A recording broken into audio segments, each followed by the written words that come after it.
I am recording myself because I'm such a narcissist. I have to. No, I'm recording this because there's a couple of guys who do the HAP program and they want to ingest my pearls of wisdom at a later time. So I'll put this up on the frontal page so that any of you who want to enjoy what's going on here, deal with that. So be aware that there's being recorded out here. So if you're going to start plotting to overthrow the country, and I have to offer you up to Homeland Security, then quite frankly it's your own fault. Okay, page 7. Newton's laws applications. You can see here the crash test dummies. I mean this. Seatbelts, airbags, crumple zones are all included.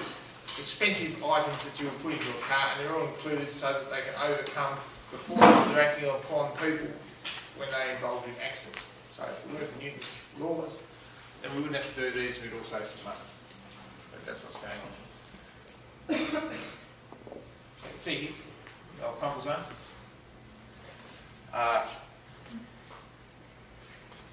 If you've got two objects moving together, then they're going to rapidly decelerate. But the crumple zone allows for an extension of time. If you pull something up very quickly, so that force equals mass times acceleration, which equals mass times v minus u on t. Okay. If you can't change your final velocity is going to be 0, and you're not going to change your initial velocity because you're travelling along that one. The mass is not going to change. But how you're going to change the impact of the force is that if you can actually increase the time that force is acting over, then what's going to happen here is it's going to decrease the total force. It's going to be acting over on the person inside the vehicle. So that's what airbags do, and that's what crumple zones do, and that's what seatbelts do. Otherwise you're going to smash your head on the dashboard. Yeah, right. 4 and 8, we'll come back to those ones.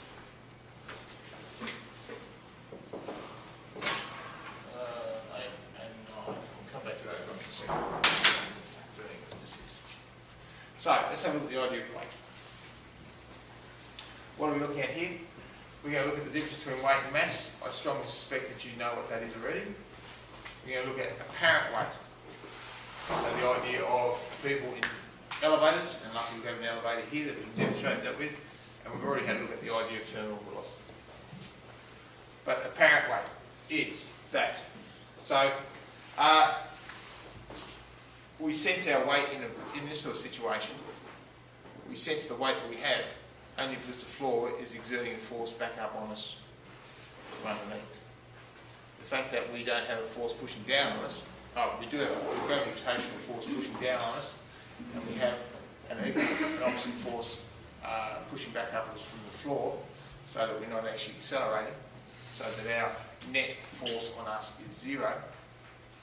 At this stage, when we're not going to accelerate, it means that we have an apparent weight. Now, if you're going up in an elevator, or the lift, as you will feel as you're going up and one down here, as you take off and go up, then you feel heavy until you start get to a constant speed, and then you feel back to normal.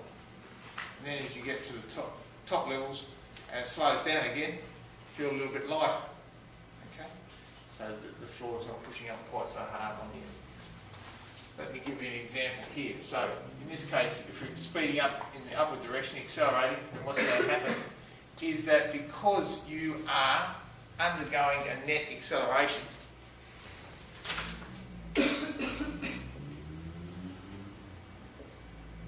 okay,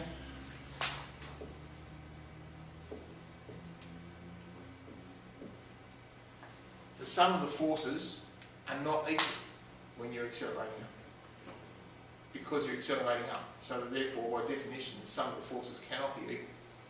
So what that means is that there is a greater force if you're standing here, in here, and there is a greater force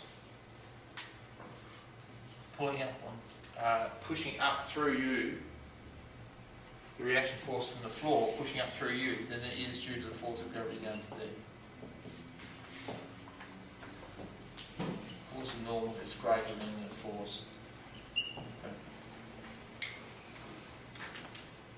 And when we're slowing down, okay, then what's going to happen is, because you are you're slowing down this direction, which means that you're decelerating this direction, that means there's a net acceleration in that direction. So that means that the net force on the body is down in that direction. So that means in that case,